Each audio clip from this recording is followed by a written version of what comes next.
안녕하세요. 오늘도 사연사롱을 찾아주셔서 감사합니다. 서울에 사는 30대 초반 여성이에요. 결혼은 철없을 때 해야 한다고 하잖아요. 나이 들면 보고 듣는 게 많아서 결혼하기 힘들다고 말이죠. 그런데 저는 그 말에 결사 반대예요. 철없을 땐 사랑 하나만 보고 결혼을 하기 쉽기 때문에 정작 중요한 걸 못 보게 되는 경우가 많으니까요. 바로 제가 그런 경우였죠. 대학에 들어가 처음 나갔던 소개팅에서 의대 본과 2학년 학생한테 콩깍지가 제대로 씌어서 재학 중에 결혼을 해버렸거든요. 그땐 이 남자 없이는 못 살겠다 싶었고 혹여 다른 여자가 채갈까봐 조바심이 나서 결혼을 서둘렀어요. 당연히 저희 집에서는 결사 반대였죠. 갓 20밖에 안 된 딸이 입학과 동시에 결혼을 하겠다고 나서니 어느 부모가 쉽게 그러라고 하겠어요. 정신 차려 이거사. 대학 가려고 그 고생을 해놓고는 전공 살릴 생각은 안 하고 벌써부터 결혼 타령이야. 나랑 네 아빠가 이 꼴 보자고 그동안 뼈 빠지게 널 키운 줄 알아? 결혼은 둘만 좋다고 되는 일이 아니야. 당장 시부모 수발부터 명절이며 제사까지 다 챙겨야 되는데 공부는 언제 할 거야? 게다가 남자도 아직 학생이라며. 결혼은 부모들이 시켜준다 쳐. 둘 다 학생인데 뭐 해먹고 살 건데. 설마 부모한테 생활비까지 타서 쓸 생각은 아니겠지? 누울 자리를 보고 다리를 뻗어 이거사. 평생 제게 큰소리 한번 안 치던 엄마는 이번만큼은 도저히 양보 못하겠다며 목소리를 키우셨어요. 따지고 보면 틀린 말이 하나도 없었지만 그땐 그 말이 귀에 들어오지 않더라고요. 걱정하지 마. 누가 엄마한테 돈 달래? 과외를 뛰든 편의점 알바를 하든 우리가 알아서 벌어먹고 살 테니까 신경 꺼. 저도 악에 받쳐서 소리를 질러댔죠. 아빠는 이런 저를 보시고는 한참 말없이 계시다가 그러시더라고요. 그래, 네가 정 원한다면 결혼해라. 젊어 고생은 사서도 한다는데 둘이 고생하며 시작하는 것도 나쁠 건 없다. 대신 이거 한 가지는 확실히 하자. 부모된 입장으로 결혼식은 치러주마. 학비도 내가 졸업할 때까지는 대주마. 대신 그 외에 모든 지원을 끊을 테니 너희 둘이 벌어서 생활하도록 해.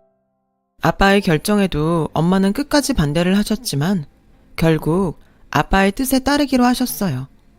어렵게 부모님 허락을 받은 저는 며칠 뒤 남자친구와 함께 시댁에 찾아갔어요. 시부모님께 잘 보이려고 한껏 꾸미고 백화점에서 새로 산 힐까지 신은 저는 버스에서 내린 지 5분도 안 돼 후회를 하고야 말았어요. 가파른 언덕길을 오르고 한 사람이 겨우 지날 만한 골목길을 따라 한참을 걸어 올라가야 했거든요. 새 구두를 신은 탓에 발꿈치가 벗겨져서 발을 뗄 때마다 쓰리고 아렸어요. 정말 더는 못 걷겠다 싶은 그때서야 비로소 시댁에 도착할 수 있었죠. 엘리베이터도 없는 다세대 주택 5층까지 걸어 올라간 저는 숨이 턱 밑까지 차오른 채 시부모님께 인사를 했어요. 땀을 뻘뻘 흘리면서요. 현관에서부터 제 차림을 유심히 살피던 시누이는 제 손에 들린 백을 보곤 눈이 휘둥그레져서는 그러더군요. 대박! 엄마 저 언니 샤넬백 들고 왔어. 완전 부잣집 딸인가 봐. 시누이의 말에 시어머니는 얼굴에 화색이 돌더니 그러는 거예요. 네 오빠는 곧 의사 될 사람인데 당연히 와이프가 저 정도 레벨은 돼야지. 어서 와요. 오늘아 수고 많았어요. 시어머니는 제 손에 들린 명품백에 시선이 꽂힌 채 연신 미소를 지으셨어요. 시어머니는 남편이 중학교 2학년 때 이혼을 하신 뒤로 혼자서 남매를 키워 오셨다고 하더라고요. 없는 형편에 아들을 의대까지 보내느라 등골이 휘는 줄 알았는데 아가씨를 보니 이제 내일은 끝났다 싶네요. 그래, 부모님께서 몇 평짜리 아파트로 해주신다던가요? 네? 아파트라니 무슨 아파트요?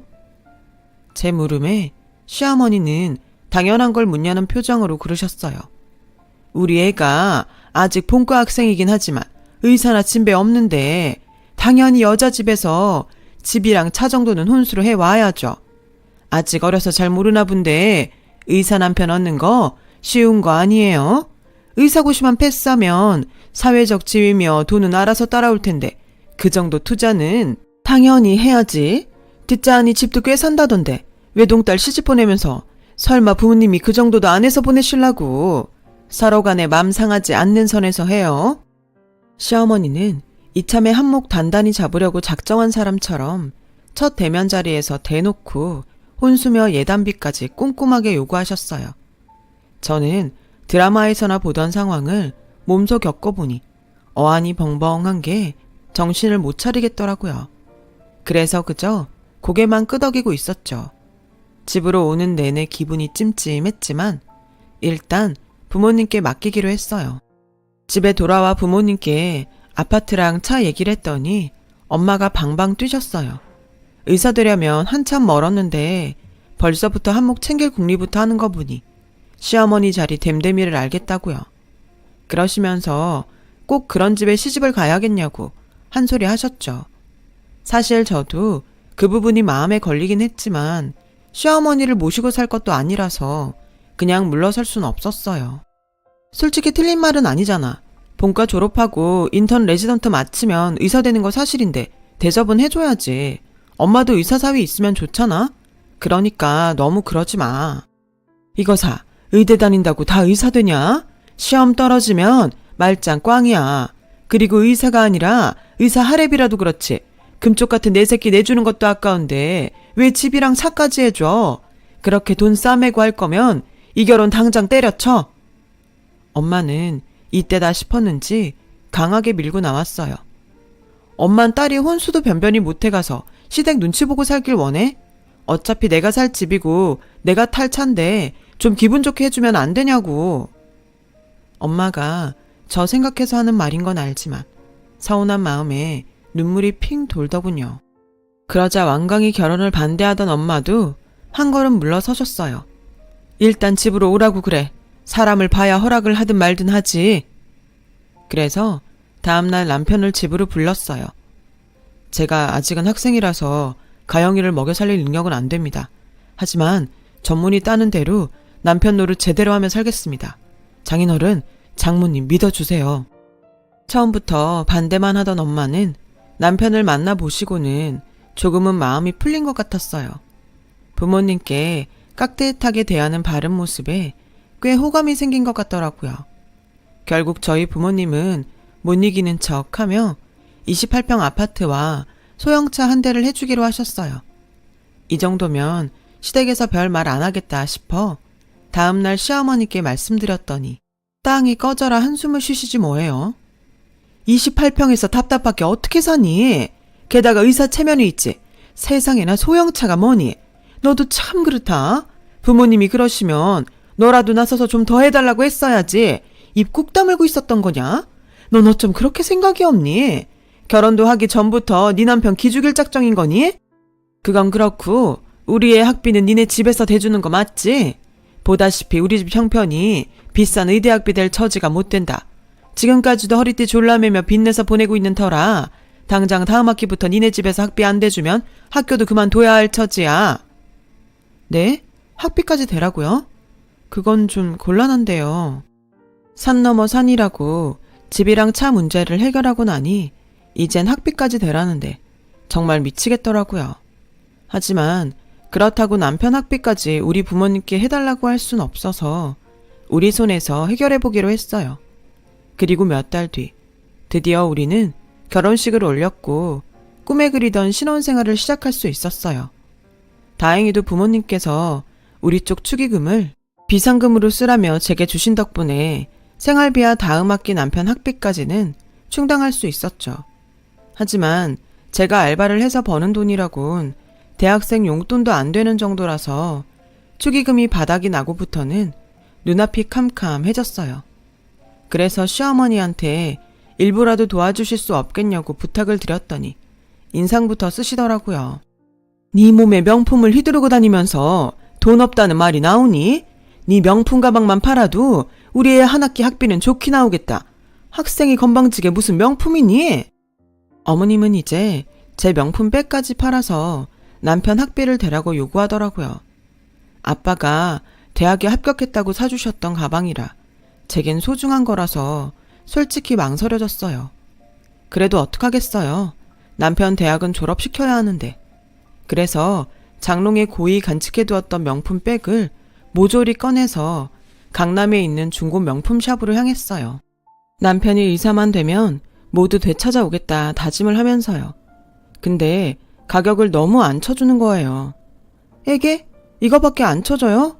이거 한정판이라고요. 애지중지하던 백과 장신구를 팔면 얼추 학비는 마련이 되겠다 했는데 살 때와는 완전 다르게 헐값을 부르더라고요. 그나마도 팔기 싫으면 관두라는 투였죠. 그래도 어쩌겠어요. 한 푼이 아쉬운 마당에 팔아야죠. 그렇게 제 수중에 있던 명품백을 다 팔았는데도 남편 학비를 만들려면 택도 없었어요. 학생 신분에 목돈을 빌릴 데도 없고 해서 결국 염치불고하고 친정으로 향했죠.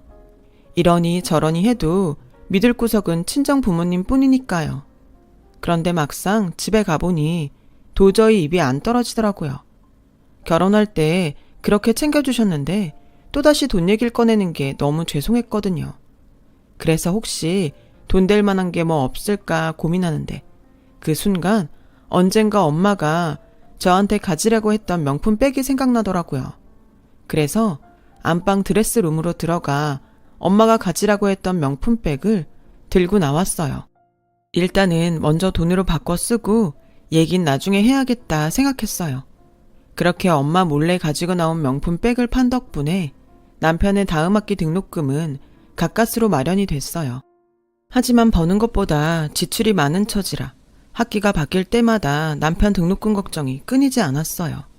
그래서 돈이 되는 걸 내다 팔게 되었어요. 처음엔 혼수로 해온 가전제품을 팔다가 나중엔 제 등록금까지 남편 학비로 고스란히 들어가고 말았어요. 처음엔 가장으로서 역할을 못해 미안해하던 남편은 그런 일이 잦아지자 언젠가부턴가 담담해지더군요. 그 무렵 저는 갈수록 악화돼가는 경제 상황에 극심한 스트레스를 받아서 우울증까지 생기고 말았어요. 그러다 보니 저한테 모든 짐을 떠맡기곤 혼자 편하게 살고 있는 남편과 갈등의 골이 깊어지기 시작했어요. 행복할 줄만 알았던 결혼 생활은 그렇게 지옥처럼 변해버렸죠. 숨이 막혀서 더는 이렇게 못 살겠더라고요. 그래서 남편을 붙잡고 한 소리를 했더니 나도 힘들어. 안 그래도 실습이다 뭐다 힘들어 죽겠는데 너까지 꼭 나를 힘들게 해야겠냐? 그러지 말고 장인어른한테 도와달라고 하면 되잖아. 사위도 자식인데 내 학비 정도는 내줄 수 있는 거 아니야? 돈이 없는 것도 아니고 니네 집 그 정도 형편은 충분히 되잖아. 무슨 말이 그래? 자기 등록금을 왜 우리 부모님한테 내달라는 건데 어쩜 사람이 이렇게 뻔뻔해? 누가 꽁으로 먹겠다는 거냐? 전문의 따서 갚아주면 되잖아. 자기 학비며 생활비 대느라 저는 휴학까지 하고 알바 뛰느라 등골이 빠지는데도 고마워하기는커녕 더 안 해준다고 화를 내는 남편을 보니 오만정이 다 떨어지더라고요. 그래? 그럼 각서라도 써줘. 그동안 자기 등록금 내느라 팔았던 내 거랑 엄마 명품백에 내 등록금, 혼수로 해온 가전제품까지 전부 다 물어주겠다고 각서라도 쓰라고.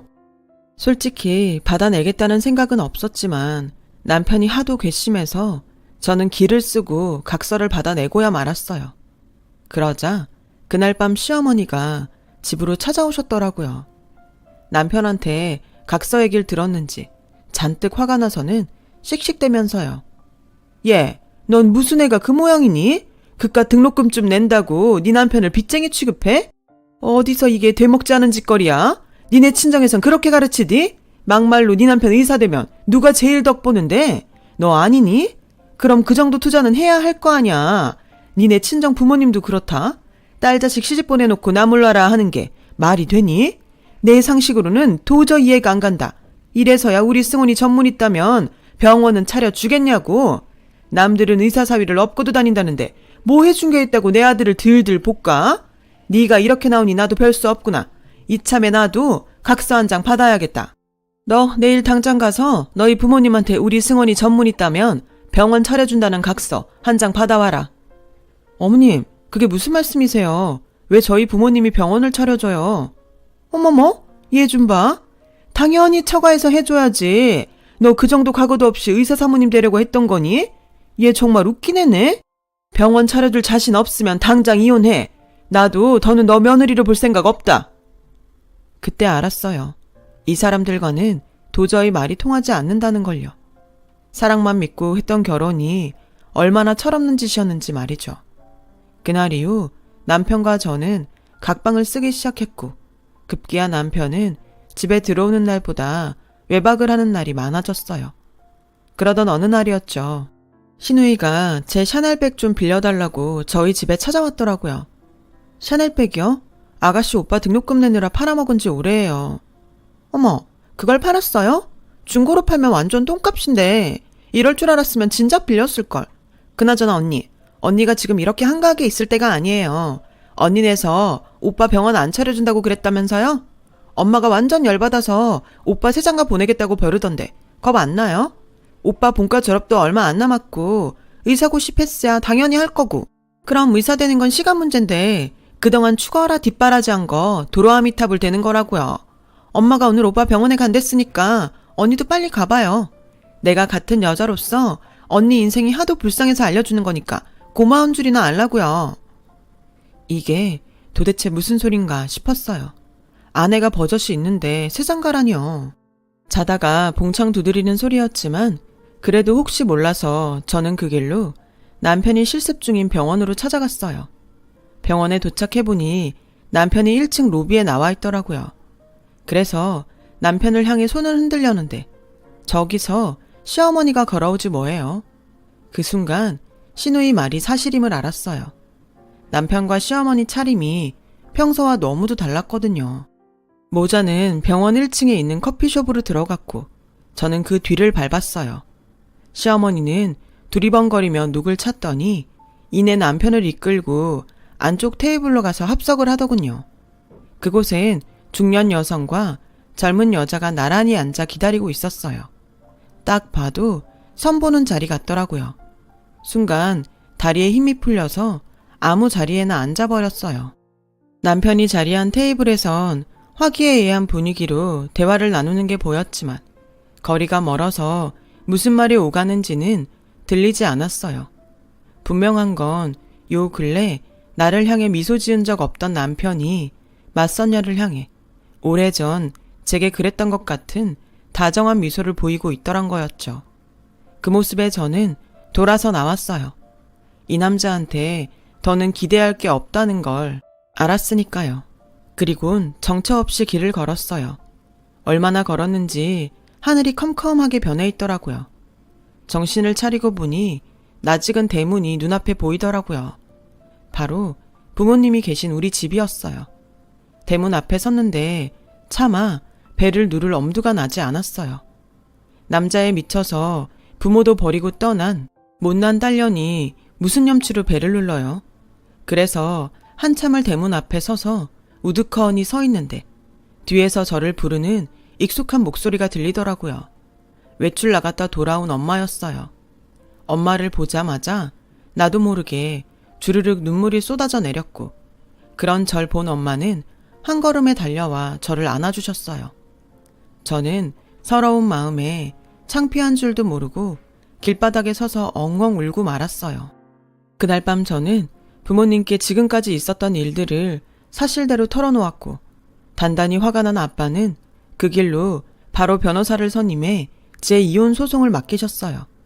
아파트와 차는 처음부터 제 명의로 돼 있어서 문제가 아니었는데 그동안 남편 학비로 들어간 돈을 받아내는 게 문제더라고요.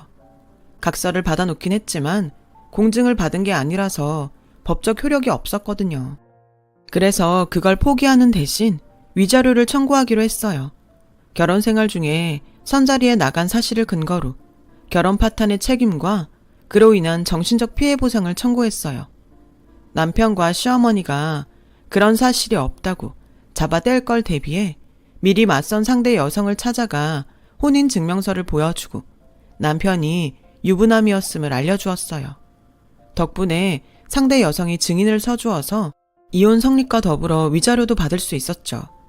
2년 남짓한 결혼 생활을 그렇게 끝냈고 저는 다시 복학해 평범한 대학생으로 돌아갈 수 있었어요. 대학에서 패션 마케팅을 전공한 저는 졸업 후 취업 대신 전공을 살려 온라인 의류 편집샵을 차리기로 했어요. 아빠가 결혼할 때 해주셨던 아파트를 팔아 초기 자본으로 사용했고 남은 돈은 주식과 코인에도 분산 투자를 했죠. MZ세대를 겨냥한 마케팅 전략이 잘 먹힌 덕분에 생각보다 순탄하게 자리를 잡을 수 있었어요. 하지만 몸을 안 사리고 일에만 빠져 산 탓에 사무실로 가던 중 길에서 정신을 잃고 쓰러지고 말았어요. 다행히 길 가던 행인이 쓰러진 저를 발견하곤 근처 병원으로 데려간 덕분에 별 탈 없이 깨어날 수 있었어요. 그리고 그 병원에서 지금의 남편을 만나게 되었지 뭐예요. 행인의 등에 업혀온 저를 진찰해 주었던 의사가 바로 제 남편이에요. 처음엔 또다시 의사랑 엮이고 싶지 않아서 남편의 구애를 거절했는데 환자들에게 싹싹하고 늘 한결같은 모습에 저도 모르게 서서히 마음이 열리더라고요. 그래서 1년간 연애를 하다가 작년 봄에 재혼을 하게 됐어요. 남편은 5년 전 교통사고로 아내를 잃고 혼자 살고 있던 터라 시댁도 저희 집도 반대 없이 결혼을 진행할 수 있었어요. 게다가 시아버지께서 병원장을 맡고 계셔서 전 남편처럼 개원 욕심을 부릴 이유도 없었어요. 현재 우리 부부는 둘 다 한 번의 상처가 있는 만큼 서로의 상처를 보듬으며 살고 있어요. 이렇게 꽃길만 걸으면 되겠다 했는데 글쎄 얼마 전에 남편과 병원에서 전 남편과 마주쳤지 뭐예요. 남편 진료실에서 면접을 보고 나오는 길이더라고요. 이 인간이 페이닥터로 취직을 하려고 왔나 했는데 알고 보니 사무장 면접을 보러 왔더라고요. 직접 면접을 담당했던 남편이 그러는데 의사고시에 떨어졌다는 거 있죠. 거기다 의대 다니면서 학자금 대출받은 거랑 저한테 위자료 주느라 사금융회사 대출받은 것까지 줄줄이 걸려 있어서 사무장 면접까지 보러 오게 된 거였죠. 생각 같아선 남편한테 말해서 당장 떨어뜨리라고 하고 싶었지만 인생이 불쌍해서 별말 않고 있었는데 이 인간이 지 엄마랑 저희 집까지 찾아와서 절 협박을 하지 않았겠어요? 남편한테 말해서 자기를 붙여주지 않으면 제가 전 남편을 잊지 못해서 자기를 병원으로 불러들였다고 남편한테 말하겠다나요? 뭐 이런 거지 같은 것들이 다 있는지. 인간아, 너 아직도 그러고 사니? 네가 심보를 그따위로 쓰니까 남들 다 붙는 시험도 떨어지는 거야. 애초에 너 같은 건 의대에 갈 생각을 하면 안 되는 거였어. 사람 목숨을 다투는 일을 너 따위 쓰레기가 한다는 게 말이 되니? 그러니까 정신 차리고 네 갈 길 가세요. 우연이라도 마주치고 싶지 않으니까. 어머, 얘 말하는 것 좀 봐라. 네가 아주 눈에 뵈는 게 없나 보구나. 운 좋게 의사 남편 만나 팔 잡혔다고 네 전 남편한테 이래도 되는 거니? 너 우리가 입만 뻥끗하면 또다시 이혼녀 되는 건 일도 아니다. 아, 그러세요 아주머니. 그럼 어디 그렇게 해보세요. 아주머니 인생이 사기라서 남 속이고 협박하는 게 생활이신가 본데 세상 그렇게 호락호락하지 않아요. 지금 당신들 서 있는 이 자리만 해도 CCTV가 3대나 설치돼 있어요. 당신들이 하는 말 하나하나 토시 하나 빠지지 않고 녹음되고 있다고요. 그런데도 어디 날 협박해 보겠다면 그러시던가요. 협박에 무고로 확 쳐넣어줄 테니까. 어쩜 시간이 지나도 두 사람은 반성이라는 걸 몰라? 당신이 나한테 한 짓 기억 안 나요? 의대생 아들 팔아서 한미천 잡으려다 아들 인생까지 망쳤으면 속지 않은 마음으로 살 것이지 여기가 어디라고 찾아와서 행패해요? 당신이 그러고도 부모입니까? 당신 아들은 당신이 망친 거예요. 그러니까 엄한 사람 괴롭히지 말고 댁 가서 쥐죽은 듯 사세요. 한 번만 더 찾아와봐. 이번엔 위자료가 아니라 실형 살게 해줄 테니까. 그제야 협박이 안 먹힌다는 걸 깨달은 전 남편은 제 바지가랑이를 붙들고 매달리기 시작했어요. 자기야, 미안해. 이게 다 엄마가 시켜서 한 짓이야. 나 알잖아. 개미 한 마리 못 죽이는 성격인 거. 그러니까 화 풀고 딱 한 번만 나 좀 도와주라. 나 이번에 취직 못하면 정말 장기까지 털릴지 몰라. 사금융 이자만 억이 넘는다고. 그러니까 자기 남편한테 말해서 나 사무장 좀 시켜줘. 내가 이렇게 싹싹 빌게. 눈물 콧물까지 짜며 싹싹 비는 전 남편을 보니 불쌍하긴 했지만 그렇다고 이 인간과 더 엮이고 싶지 않아서 뿌리치고 집으로 들어왔어요. 모자는 한참을 대문 밖에서 시끄럽게 저를 불러댔고 결국 이웃의 신고로 출동한 경찰 손에 끌려가고 말았어요. 참, 징글징글 하더라고요. 어떻게 자신들이 상처 준 사람을 찾아와 뻔뻔하게 협박할 생각을 했을까요? 이 뻔뻔한 모자 덕분에 새삼 지금의 제 가정이 얼마나 안락하고 행복한지 다시금 느끼게 되는 하루입니다. 지금까지 제 사연을 들어주셔서 감사드립니다. 여러분의 가정도 평안하시길 바랍니다. 여러분, 사연 댓글에 응원과 현명한 조언 부탁드려요. 좋아요와 구독은 저에게 큰 힘이 됩니다. 오늘도 좋은 일 가득하세요.